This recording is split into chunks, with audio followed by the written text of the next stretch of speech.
So Korean भाषामा Korean व्यञ्जनहरू जम्मा 19 वटा रहेका छन् र त्यसमध्ये हामीले ग लेख्नु पर्यो भने यसरी इङ्ग्लिसमा 7 लेखे जसरी लेख्नुपर्छ। यसमा यदि एउटा हामीले धर्का तान्दियो भने त्यो हाम्रो लागि ख हुन्छ र यही ग यदि दुईटा भयो भने त्यो हाम्रो लागि क हुन्छ।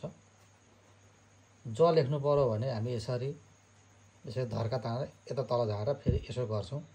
यही जमा यदि माथि एउटा धर्का तान्दियौँ हामीले भने त्यो हाम्रो लागि छ हुन्छ र यो ज यदि दुईटा लेख्यौँ भने हाम्रो लागि च हुने गर्दछ। यदि इङ्ग्लिस अल्फाबेटको सी जस्तो लेख्यो भने त्यो हाम्रो लागि द हुन्छ। यसैमा बिचमा एउटा धर्का तानेर इङ्ग्लिस अल्फाबेटको ई जस्तो बनायो भने हाम्रो लागि थ हुन्छ र यही द दुईटा बनायो भने हाम्रो लागि त हुने गर्दछ।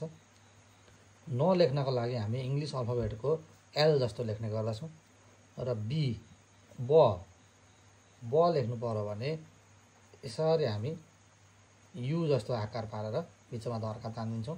फ लेख्नु पर्यो भने यसरी दुईटा धर्का तानेर तल र माथि नै हामी यसरी धर्काले छोपिदिन्छौँ र दुईटा ब यदि लेखियो भने त्यो हाम्रो लागि प हुन्छ। म लेख्नु पर्यो भने हाम्रो लागि यसरी एउटा स्क्वायर जस्तो बनाउँछौँ। ह लेख्नु पर्यो भने हामी कोरियन भाषामा एउटा मुनि गोलो बनाउँछौँ र त्यसमाथि एउटा धर्का तान्छौँ, त्यसमाथि फेरि अर्को एउटा धर्का रहन्छ। अङ्ग लेख्नु पर्यो भने त्यसलाई हामी गोलो चिन्हले अङ्ग भन्ने बुझिन्छ।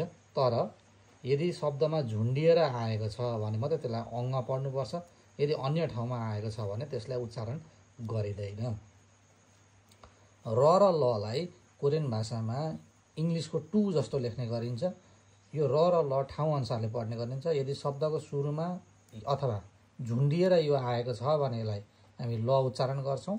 यदि अन्य ठाउँमा आएको छ भने त्यसलाई हामी र उच्चारण गर्ने गर्दछौँ। यो स हाम्रो कोरियन भाषामा दुई खालका छन्। एउटालाई एउटा मात्रै यस्तो स लेखिन्छ भने त्यही यदि दुईटा लेख्यो भने त्यो अर्को स बन्न जान्छ। एउटा मात्रै भएकोलाई हामी सियोत भन्छौँ, दुईटा भएकोलाई हामी साङसियोत भन्छौँ। यसलाई उच्चारण गर्ने तरिका थोरै फरक छ। यो सियोतलाई नर्मली हामी स भनेर उच्चारण गर्ने गर्दछौँ भने यो साङसियोतको जुन दुईटा स रहेको छ यसलाई अलिकति तिखो पढ्छ। हामी स भनेर अलिकति तिखो पढ्ने गर्छौँ।